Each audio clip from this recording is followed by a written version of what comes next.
I'm William Brown, and welcome to a Fan Alley on the Rocky Horror Show. The Rocky Horror Show is a musical by Richard O'Brien and Jim Sharman, which was conceived out of a small upstairs theater in London in the early 1970s. Because of its increasing popularity, a movie was made of it in 1973, which bombed at the box office. It was re-released the following year as a midnight movie, with the same people returning to see it over and over. That movie, The Rocky Horror Picture Show, is today performed each week at midnight in movie theaters all over the world. The movie starred Tim Curry. I'm just a sweet transvestite from transsexual Transylvania. Susan Sarandon, Barry Bostwick, and Richard O'Brien. The movie has run on Fridays at midnight in Atlanta's Plaza Theater since 2006, with the group Lips Down on Dixie, who perform as a shadowcast to the movie. Candace Waslowski, with that group, talked with me about the Rocky Horror Picture Show. I was director for 15 years. And so now I'm very fortunate. We have new young members who are very hungry to lead the group and to kind of carry the torch, if you will. So, I work very closely with all of them, and they're doing a really stellar job. In all your years of doing the shadowcast, what is the most bizarre thing you remember? I mean, we've had lots of bizarre things, including a pigeon making it into our theater during a show, and a gag went totally wrong, and I had the police called on me. I mean, it's been there's a lot of weird stuff throughout the years. I'll tell you, the weirdest thing is probably just the plaza itself. The theater's over 83 years old. It was built in 1939. Yeah. And it is absolutely haunted. There's something like supernatural about the theater. And, I don't know what it is, but it's things like you'll have the feeling someone's backstage with you. The faucets turn on by themselves. We have chandeliers and stuff in the back, and you'll be back there. Everything's fine. You walk out front, you come back, and all the light bulbs have been unscrewed. It's very strange things like that. So it's probably the most bizarre components is the theater itself. I joined LDOD when I was 16 years old. At the time, I was the youngest member of the group, and I worked the backstage. And then I continued to go every Friday, and I worked in the pit, and I did lights. And finally, one of the guys was like, "Wow, you're really, really funny. You should try hosting or doing the pre-show." But unfortunately, we had another member at the time who he was like, "Well, that's my gig. You don't need to do that." So there was another cast in town up in Marietta. Two of them actually, N9 and Lambda Sci-Fi, and the cast directors for Lambda Sci-Fi said, "Well, come up to our art theater and you can do a pre-show up there and see how it goes." And I did, and I killed it, and it was really funny. And I'll always be thankful to them, to Lori and Gina, for letting me try it. And it just kind of went from there. But lots of our members had seen it, and they were like, "You've got to start hosting." And I did, and here I am 23 years later, still hosting virtually every Friday at the fabulous Plaza Theater. They have recently added some features to the theater. They added a marvelous organ. That is true. Yes. The organ is amazing. Ken, who works with the Fox, often comes down, and he will play for special big shows for us, for Halloween shows, and entertain the audience beforehand. Of course, they also have their black and white silver screen movies that they do, where you can come and see, traditional only sound films that are accompanied by the organ, and they're just magnificent. They're so good. Some additional refurbishment that we've also done to the theater lately is, originally the Plaza in 1939 was a one-screen movie house. Right. And the original balcony has now been enclosed, and it has now created two additional theaters upstairs, which are great. They're smaller viewing rooms. They're kind of like 60-person rooms, and that's perfect for small private events or independent filmmakers or SCAD students here in the city who have worked really hard on a project and they want to show it to their friends and family. And so, and even our small groups, like I also work with Cineprov, who is a mystery science theater type esque show. And we do a lot of our shows up there because it's very intimate. We're only going to have 50 to 75 people at a show probably anyways. And so everyone's just packed in there and we're just like ripping up a movie. It's just fantastic. So those theaters, they've done such a good job. And they even were able to include the original crying rooms that would have been part of the original 1939 design. And they just took out the glass components. What would you say to a Rocky Horror virgin coming in? Oh, I would say that welcome to the show. The movie is total trash, but the cast is amazing. The audience is engaging, and leave all your worries at the door because the next 2 hours is just yelling, screaming, clapping, dancing. It's fantastic. A lot of people describe it as being like going to church. I can agree with that. It's a very spiritual experience, and it has I don't want to say cult like vibes, but it gives you a sense of belonging, and I think that's what religious organizations do as well. The show has withstand the test of time. The movie itself is outdated. I'm sure if you look hard enough, there can be themes that are problematic, but we've moved past that, and instead, it's all about the fun and the friendship that you develop with the cast and the crew and the audience. And it's just an experience to have together. And the movie just facilitates that experience. And I'm so glad we can still deliver it to people here in Atlanta. Well, Candace, I appreciate you doing this. And Well, I'm doing kind of what I always do. I have an actual I have a regular job. I'm a healthcare provider. And so I do that all day. Obviously, I've been very busy the last 3 years. And then still doing Rocky at the Plaza, still helping with Cineprov at the Plaza. And yeah, so that, and I'm in bands and orchestras and all that sort of thing. And we just have so many great community groups here in Atlanta. We're really quite blessed and that there's so many cool artistic things to do in this city and ways to be a part of them. you play the French horn, I understand. I do. I play. I actually play a lot of instruments. So I play. My primary instruments are flute, piccolo, French horn, and mellophone. But then I also can play percussion, and I moonlight on the percussion line, and I just love it. It's really great. I play with the Atlanta Philharmonic Orchestra, and then I also play with the Atlanta Freedom Bands, which is the Atlanta's Pride Band. Come up to the lab and see what's on the slab. That was Candace Waslowski, not on the slab, but with Lips Down on Dixie, who has performed as the Shadowcast each Friday night since 2006 at Atlanta's Plaza Theater on East Ponce de Leon. The original play, The Rocky Horror Show, is also performed by theater groups the world over.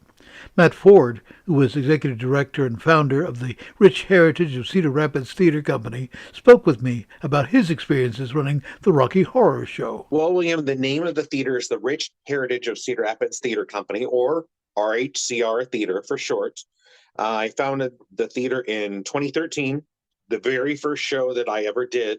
In retrospect, was a very large mistake because it was such a massive show. But the Rocky Horror Show, which is the stage musical, not to be confused with the movie, but the stage musical that was released in 1973, we staged that actually yesterday, 9 years ago. We closed, so it was our closing night yesterday, 9 years ago. I learned a lot. Some of the lessons were hard because they were financial lessons, but to put on a show of that magnitude for my very, very first show as a brand new theater company where I was funding everything myself was a little difficult, but we survived. And we did another show the next year, and then we added another show. We did 2 shows, and then we did 3 shows, and we added a kids musical in the summer. And before COVID, we were doing 6 to 7 shows a year. Then, unfortunately, as it happened to everyone in March of 2020, everything shut down. We ended up losing our physical space where we performed. our landlord decided to raise the rent while we weren't able to do shows and make money instead of keeping the rent the same. So we vacated and put everything in storage. And now we are back to being a nomadic theater group where we just move around and try to find places to create art. Since you perform a stage show rather than the movie, what's the difference between seeing the Rocky Horror Show and a screening of the Rocky Horror Picture Show? Well, the main difference is a couple things. There's differences in casting, and there's differences in the beginning. So the beginning still starts out with science fiction double feature, but is sung not by the character of Riff Raff, which is the movie, or Richard O'Brien sings that opening song. It's actually sung by the actress who plays Magenta, but her role at that time is called Trixie, the usherette. Because the idea is that there's the audience is an audience in an old rundown theater, like movie theater, that is getting ready for the wrecking ball. And we are looking in at what is going on. So that's one of the differences. Typically, the role of Eddie and Dr. Scott is played by the same person. So it's double cast usually. So there's that difference. There's the added song that they cut out of the movie, and rightfully so, because I'm sorry to the character of Brad, but I can't stand Once in a While because it brings the second act to a grinding halt, and I just don't like it. So that song is added back in for the stage musical. What else? That's about it as far as the staging has to be a little different than of course the movie is, because depending on where you're working, how you're working. When we did it, we had one major set, and then we would move pieces in and out for the dining room scene or for the bedroom scene, things like that, for Dr. Scott's entrance, because it's hard for him to crash through a wall. So, things like that are a little different, but, there's no big gigantic swimming pool for after the floor show for Don't Dream It, Be It. But, it's basically the same for the most part. When did you first become aware of Rocky Horror? So, William, back in 1990, hopefully that's not too far back for people, but back in 1990, I was growing up in a small town in about the center of Iowa, and my very first job I worked at was at a video store. Now, for those young folks listening, that we used to have to go to stores and actually check out VHS tapes, and if someone else had it checked out, then you couldn't. But I remember that fall, a representative from 20th Century Fox showed up at the video store, which was not normal. Typically, movie studios didn't show up, but she came and she created this gigantic display on the wall of this shiny, almost black lacquered poster with these gigantic red lips on it. And emblazoned on it was 15th anniversary, first time available on home video. And I said to my boss, "What the hell is that?" And he said, "Oh, it's just some musical that, when it came out in 1975, everybody thought it was terrible. And there's a theater a couple hours away that plays it at midnight every Saturday night. And people like to dress up and go to it." And it was the first time I'd ever heard the term cult classic, because that's how he referred to it as. And I thought to myself, wow, I like music. I cannot sing a lick, but I still like to listen to music. And it says horror in it. I love horror movies. And I read up on it a little bit because there was no such thing as the internet. So I had to talk to people. And I found out that one of my favorite actors, Tim Curry, was in this. So I think I need to watch this. So I mentioned it to an older, more seasoned, non-Rocky virgin friend of mine. And she said, "Oh, yeah, this show is great." And there's a whole set of things that you yell back at the screen. I'm not going to lie to you. I thought that was the strangest thing in the world. So I'm going to be sitting in my living room and yell things at my TV. I mean, it's like my dad watching NFL on Sundays. except I'm yelling at people in a musical. Oh, okay. So she happened to have an actual printed off script that had typed in bold what I learned later were callbacks to the movie. So I remember I checked it out when it was released. I brought it over to my friend's house on that Friday night, and we sat in the dark in her parents' living room and watched my first viewing of the Rocky Horror Picture Show. Many people describe the experience as being like going to church. What is that experience of the Rocky Horror Show like for you? It is I understand that concept of what it's like why people described it as going to church. And I think because, I watched it and I loved it from the very first time. I liked the songs. I wasn't sure at first I understood the plot, but the dancing, the sets, I loved it. And then of course I found out that it was a stage musical before it was a movie by 20th Century Fox. And then so I had this one friend, and then I made a couple more friends. And then a couple of years after that was released on VHS, I finally got to see it in person in a couple hours away at midnight at a midnight showing on a Saturday. And it was the first time I'd seen people dressed up as the characters. It was the first time I'd seen a shadow cast. It was the first time I'd ever seen the virgins auctioned off at the beginning of the showing.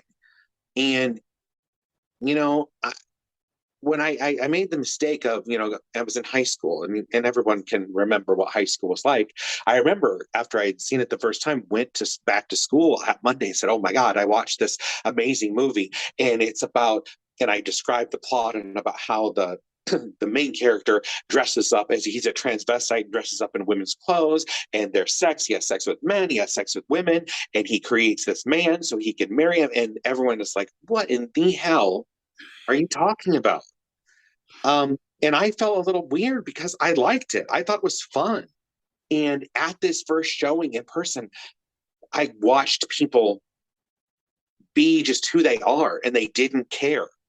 And they were very accepting. And that to me was the huge draw of Rocky Horror is the whatever you want to call the disciples, the Rocky Horror fanatics, the people who love the movie, the musical. It's a really, really accepting group. So going to church where we're all accepted for who we are, and I don't know about the worship part, but we like what the same thing. It is about finding your people, finding your community. And that part I totally understands why it's equated to church. What do you have to say to a Rocky Horror virgin about seeing the show? You will have questions, and I am here for you afterwards to answer or attempt to answer any that I possibly can. I prepare them that especially if you're seeing it with a group of people. It is if you're seeing a production of the musical, or you're seeing a broadcasting of the movie, you're going to see things you've never seen in a theater. You're going to see people possibly throwing toast, possibly screaming at the characters on screen or on stage and calling one of them an asshole or a slut. You're going to see and hear things you've never probably experienced in your movie going or music. It's not typical theater etiquette when you're in a crowd for Rocky. I mean, typical theater etiquette, there's laughing, there's crying sometimes, but the screaming and the yelling at the characters on stage, and then sometimes depending on when we did Rocky, as the performances went on, we did 4. That third and fourth performance, my actors were interacting with the audience as they would scream callbacks at them. So you just never knew what was going to happen. But to be prepared, I find that with Rocky Horror, you either love it or you hate it. And the people who hate it typically, and I don't mean to stereotype or pigeonhole people, but they are typically extremely conservative and people who can't get past the transvestite thing or the sex thing, or they just can't get past seeing men dressed as women. I mean, it's 2022, William. Even here in Iowa, we have a a gay bar that has a drag show twice a weekend. So seeing men dressed as women is not that big a deal anymore. But to be prepared to have fun is how I always try to set it up. And consequently, my 3 older children all love Rocky Horror. They've seen the musical and they've seen multiple in-theater showings of the movie. I have 2 10-year-old twins. They're a little bit young. They both know all the words to every song, but they've never actually seen the movie or the stage musical. I see you shiver with anticipation. Matt Ford, founder and director of the rich heritage of Cedar Rapids Theater in Iowa. Sounds like fun, and if you're in the area, be sure to check them out. Also, you can check out the Plaza Theater in Atlanta for their schedule of films.